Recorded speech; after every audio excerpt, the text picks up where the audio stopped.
Nawala sa garahe ng pamilya Diskaya ang 10 sa 12 luxury cars na kasama sa search warrant ng Bureau of Customs. Sinilbihan ng warrant ang pamilya Diskaya dahil wala raw silang record ng naturang mga sasakyan. Para sa ibang detalye live mula sa Pasig, nandyan si Mon Gualvez. Mon, ano na ang update? Paanong nangyari yung nawala yung mga kotse at ano na ang susunod na hakbang dyan?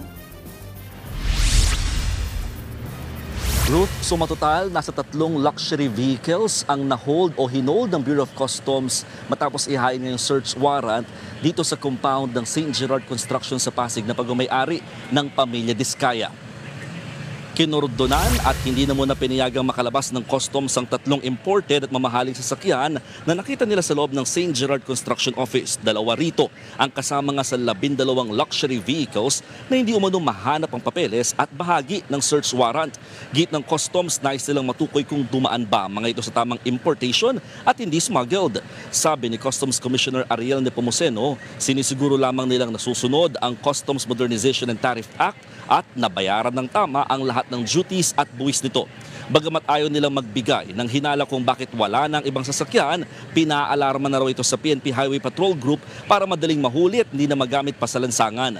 Nauna nang inamin ni Sara Diskaya sa Senate hearing kahapon na 28 lamang ang luxury vehicle sa pagmamay-ari nila mula sa 40 nabanggit noon sa social media.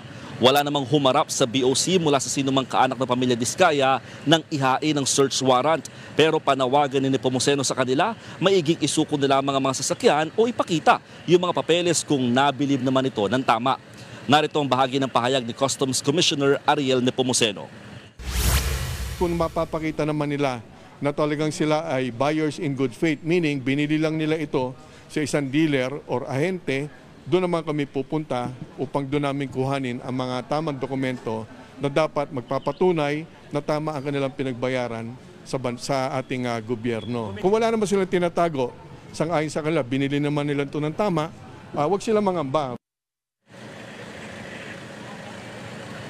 Ruth, bago tayo magsaipapawid, humarap sa media ang tagapagsalita ng pamilya Diskaya na si Attorney Cornelio Samaniego at sinabi niya na sila raw ay nagulat sa nangyaring paghahain ng search warrant dito sa compound ng pamilya Diskaya. Pero iginigit nila na lahat ng kanilang nabiling mga luxury vehicles daw ay pawang legal at dumaan daw sa tamang proseso. Handa raw silang ipakita ito sa Bureau of Customs kaya nananawagan sila na alisin daw muna yung alarma kung bakit wala raw dito yung mga sasakyan ay dahil ginagamit daw ito sa labas, ang iba naman daw ay nasa maintenance at iba naman daw ay nasa marataas na lugar matapos nga raw bahain or magkaroon ng malalakas na buhos sa ulan nito mga nakaraang araw. Pagtitiyak naman ng Bureau of Customs, Ruth, hindi lamang pamilya Diskaya ang kanilang tinatarget sa pag-iinspeksyon ng mga luxury vehicles, kundi lahat din daw na posibleng ari-arian ng mga kontraktor na kabilang sa mga iniimbestigahan din ngayon ng Senado.